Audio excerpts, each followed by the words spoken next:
نقا دكتور بتروح دكتور كان بالي مشغول عندك، كنت خايف عليكي. إذا أنت بخير أنا بخير. ماشي يا عمري، ما بعرف يعني يمر يا لعين ناسي فاضل يمر يا لعين ناسي አሁን እናት እንዳልከው ያለቀሰች ምናምን ስለሆነ ወርጃ ሂጄ እመልሳለሁ። ግን መሄድ እዛ ለመሄድ ግዴታ ነው። በነገራችን ላይ ማለት ነው እኔ ነኝ አይደል የፈረምኩት ሶ አይወጣም ብዬ መከልከል ይችላል እኮ። እሺ ማፍቀሬ ሆኖ እንዲህ ያደረገ አርፋጅ ድለቢስ ጊዜ ፈጥኖ የቀደመ ከመጸጸት ማዘን በቀር ከዚህ ሌላ ምን ተስፋ አለ? ያንዱ ስቃይ ላንዱ ደስታ። ቤተሰቦች በጣም ነው የሚያስጨንቀው። የምር ይህ ምንም ማያውቅ ልጅ እዚህ መጡ እንደዚህ አይነት ጉዳት ምናምን ስለደረሰበት በጣም የጨነቀኝ ምናምን። ለማንኛውም እዚህ ሆስፒታል ነው ያለው። እንግባና ያለውን ነገር ታዩታላችሁ ማለት ነው። እስኪ ይንቃ ራሱን የማውቀው ነገር የለም። እኔ የለየም ከሷ ተጋብ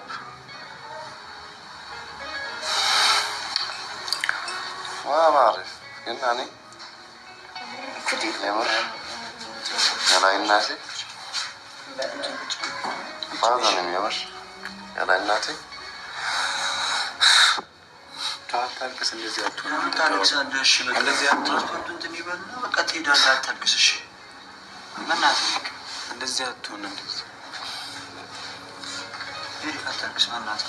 ሄደን አንቺ ምንም እንደምታለቅሽው አንቺ ጠንከር ብለሽ ጠንከር ነው ያለብሽ ወይስ ምንድን ነው የምታለቅሽው? በእኔ ጥፋት በአንቺ ጥፋት አይደለም። በቃ የተፈጠሩ ተፈጥሯል። አሁን ሁላችንም ማልቀስ ሳይሆን እሱን ጠንካራ ማድረግ ነው። ከእናቱ ጎን ከእሱ ጎን መቆም ነው ያለብን አይደል እንዴ? እኔ በቻልኩት ሁኔታ ፓስፖርቱ እንዲፈጥን ላደርጋለሁ። በቃ በቻልኩት ሁኔታ እውነት ምን ላድርግ?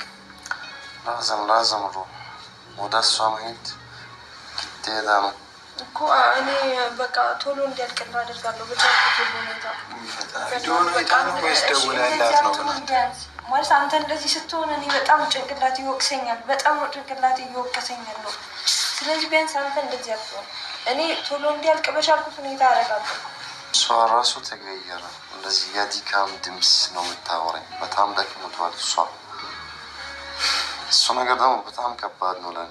እሺ በቃ እኔ የሆነ በቻልኩት ሁሉ አስተካክላለሁ። በእኔ ምክንያት አይደል የተበላሸብህ፣ እኔ አስተካክላለሁ። ግን ዛሬ ቢያንስ በቃ ስላመመ እንደዚህ አትጨናነቅ።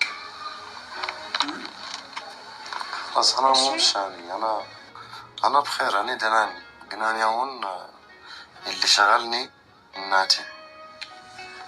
أنا دناني يمر. أنا دناني هون هنا قريبة. أنا دناني كويس ما يدنا الشغل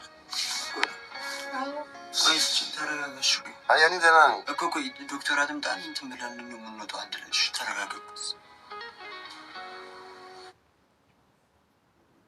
ነገራቶች ራሴ ስለሆን አይሄድም። ጨርሰዋለሁ። ችግር የለውም። አንቺ ራሱ አትጨነቂ። ስለዚህ አንተ ከፈለግ ሂድና ፈልጋቸው። እሱ ግን እሱ ካልጠቀመኝ ያለውን ነገር እሱ እንዴት ያውቃል? አይደለም አሁን አትሄድም። እንደዚህ ሆነ አትሄድም። አሁን የት ነው የምትሄደው? ቤት ሹፌሩ ይመጣል፣ ቤት ያደርስሃል። ከዛም በኋላ እሱ ግን ማለት ከፈለገ የፓስፖርቱን ጉዳይ ለምን አንጨርሽለትም? የፓስፖርቱን ጉዳይ ጨርሽለት። እኔ ደግሞ እሱ ጋር ያሳይ፣ ሰዎቹን ያሳይ። ተረጋጉ። በነገራችን ላይ ማለት ነው እኔ ነኝ አይደል የፈረምኩት ሶ አይወጣም ብዬ መከልከል ይችላል። እኔ ነኝ የፈረምኩት ሶ አይወጣም ብዬ መከልከል ይችላል። በቃ አይወጣም። በቃ ተረጋጉ። ሄለን አይወጣም። በቃ አይወጣም። በቃ ተረጋጉ። አይወጣም። እሱም አንተም ተረጋጋ። ሄደህ መፈለግ ትችላለህ። ሄደህ አንቺልማ ብችል ኖሮ ሄዳለሁኝ እኮ እሱ ነው ሊያውቃቸው ይችላል። የማንንም ፊት አላየሁኝ። እሱ እዚህ ነገር ውስጥ አይገባም። እኔ መጨረስ አልችልም። እንጂ በቃ ወንድሜ ተረጋጋ። በቃ ተረጋጉ። ችግር የለውም ተረጋጉ። አንተ ስለ ሰው ነው እያሰብክ ያለው አይደለ? ምን አይነት ሰው ነው ገና እጆስ ያህኪ ማይደ ተረጋጋ እንጂ አትሄድም ማለት ሄለንን የማይፈልጋት ሰው ወይ በንግግር ለምን አያምኑም? ጨለማ ለብሰው ልጁን እንደዚህ ባያደርጉት በጣም የሚያሳዝን ልጅ ነው የምር። እንግዲህ ደግሞ አሁን እሱ ተጨንቆ እና እናቱ ቪዲዮ ትከታተላለች። በቪዲዮ አይታ ነው የሚሆነው። የእናቱ ጭንቀት ደግሞ እዛ ጋር አስጨንቆታል።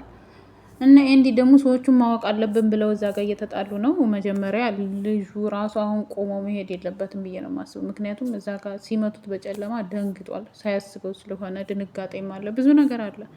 ሰላም ጤና ይስጥልኝ ውድና የተከበራችሁ የብዙኃን ቻናል ቤተሰቦች እንዴት አላችሁ? ነው ያለው። እግዚአብሔር ይመስገን ሁሉ ሰላም ነው። እናንተም ሰላማችሁ ይብዛ እያልኩ ዛሬ እንግዲህ ሄሪክን ደብድበውት ሆስፒታል ተመልሶ ገብቷል ማለት ነው። ግን ደስ የሚለው ነገር ነቅቷል እንዳያችሁት ማለት ነው።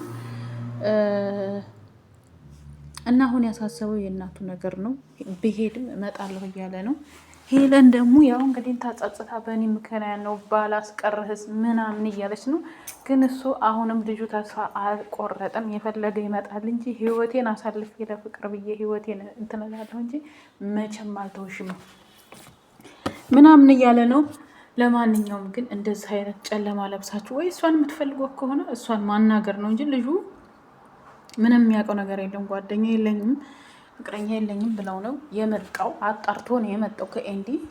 ስለዚህ እንደዚህ ባታረጉ መልካም ነው። ሰውን በጨለማ ባትመቱ ባትደበድቡ። ይሄ ልጅ ምንም አላረጋቸው። አንደኛ የሰው ሀገር ልጅ ነው።